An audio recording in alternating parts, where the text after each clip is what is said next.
Hello, my name is May Conlin with Truby TV, and I am here with Emily Bradley, a youth Olympic bobsledder here at St. Francis. So, first question, what is this sport like and how did you get involved with bobsledding? So my dad raced on the U.S. national team for 12 years, so really he was my first exposure to the sport of bobsled. You know, living in California, it's not a common sport to be involved with.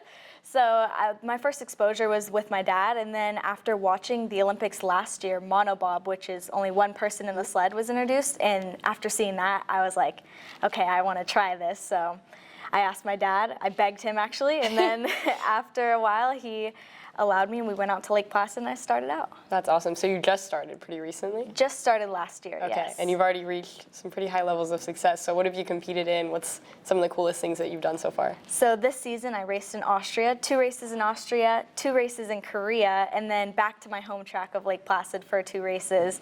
And finishing off the season, I'm very grateful, and I'm placed 2nd in the world. Wow. That's pretty crazy. What does a typical training day look like for you in bobsledding? So during our off season, part of the training is a lot of heavy lifting. We need to be very strong. Our legs need to be strong. And then sprinting, actually, because the push start is one of the most important parts of bobsled. So I train with a sprint coach in order to be really fast. A lot of the training is mental runs, and we can't do a bunch of runs a day. We only get 2 or 3 depending on the training, and so mental runs are very important, and then closing your eyes and visualizing what it's like to go down the track, and we can do 10 runs a day that way. That's awesome. And so you train in Lake Placid, and so what does that look like getting there, and how do you take time off of school? How do you balance that schedule going up there? So right now, actually, I'm on an online program, so I'm not physically attending St. Francis, but next year I'll come back. So it is a lot to balance. I have to make time while I'm in Lake Placid. You know, bobsled is very draining, and we're traveling around the world. The time zones are different, so it's a lot, but I've learned to just, you know, when I do have that time and being online, it's been a lot easier to, you know, set time aside and then do school and do my sport that I love.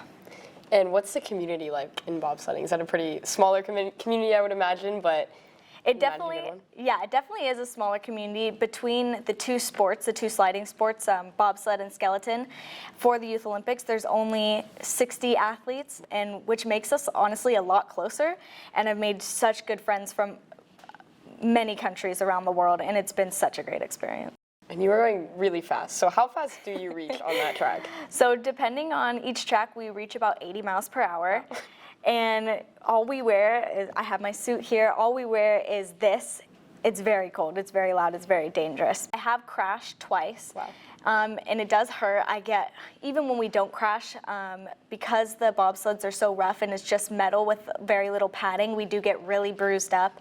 But thankfully, no serious injuries, and I hope to never have any serious injuries in this sport. We hope so too. And what's the hardest part and the most fun part of doing this? I'd say the hardest part is the mental focus.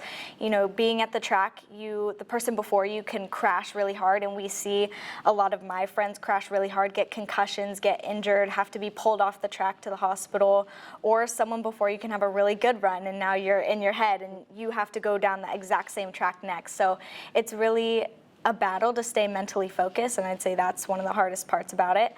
But then being on the ice is really the most fun part, being surrounded by all the athletes. We're all competing for the same goal. And I mean, going down the hill 80 miles per hour is scary, but it's so exhilarating. What is it like competing on those really big international levels, meeting different people, you know, seeing just that large scale of competition? My first race in Austria, that was my first time ever being out of the country, so I was very nervous.